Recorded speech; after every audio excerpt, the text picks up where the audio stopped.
Hello guys, hello. How are you everyone? Thank you so much. Welcome to your favorite channel, Kriss K channel, where I'm reading you a novel that was written by me. I hope you are enjoying this lovely, thrilling, full of suspense story. Let's go for it. But as soon as you are done listening to every chapter, can you please like, comment, subscribe? It doesn't cost you anything to subscribe. Please, and put on your notification bell so that every time that I post, you know that there is something that is new. Please support me by liking, by writing comments. It doesn't matter, positive or negative ones.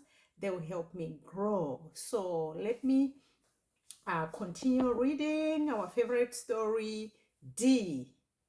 D is our story. The story so far, it's about a man who travels to South Africa to get a new job opportunity, but he doesn't get to cross the border because he can't find his passport when he gets to the border. So now he has gone back home to try and find out if his passport is there. So now let's go on to chapter 8.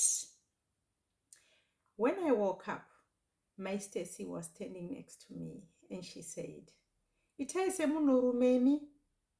Ah, neighbor Betty.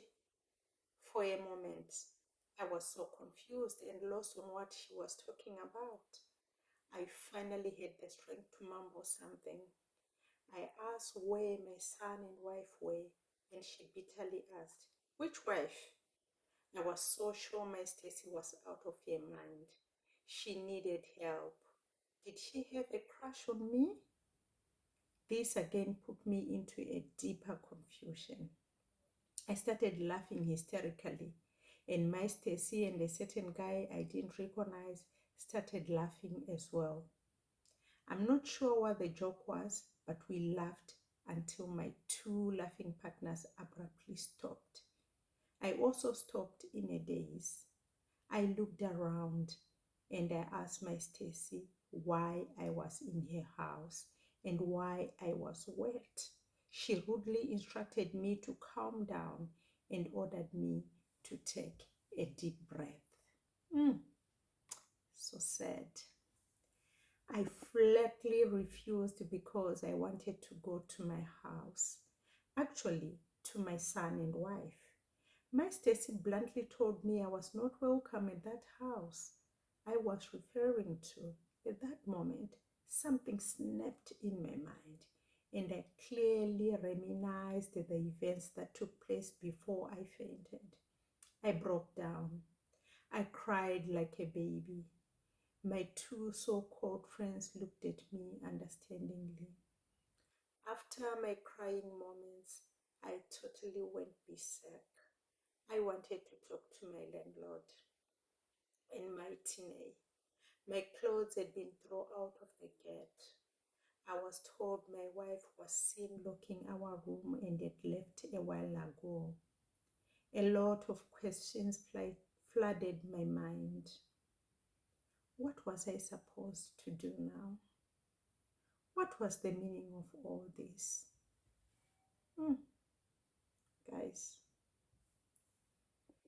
still in my confusion, I told my Stacy I needed some fresh air. Apparently, when I walked out, my Stacy's yard, my ex-landlord was standing outside his house. Let me read this again.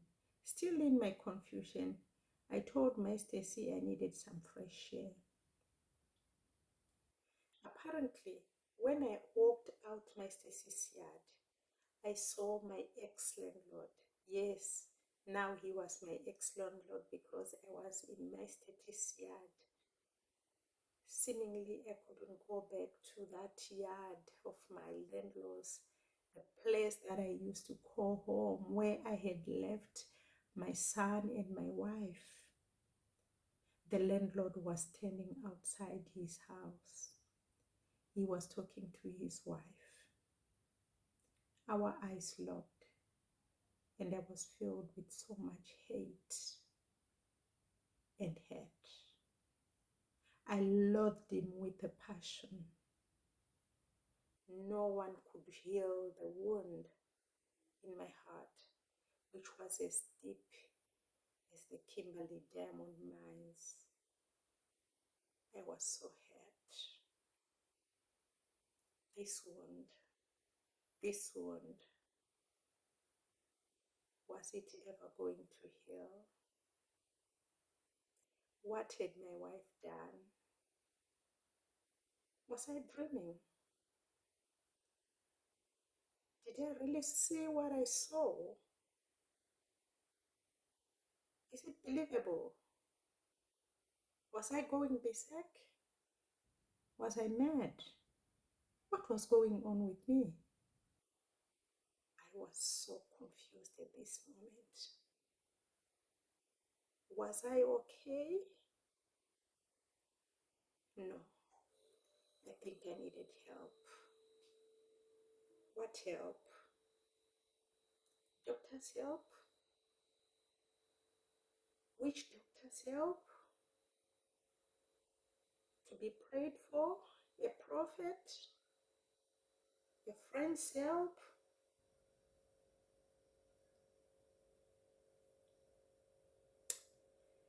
Yeah, things happen. I was so lost. This is the end of chapter 8, ladies and gentlemen. Let's see what happens. Is Dee going to go and seek for some help? Is he going to ask around for some help? Is he going to protect his male ego?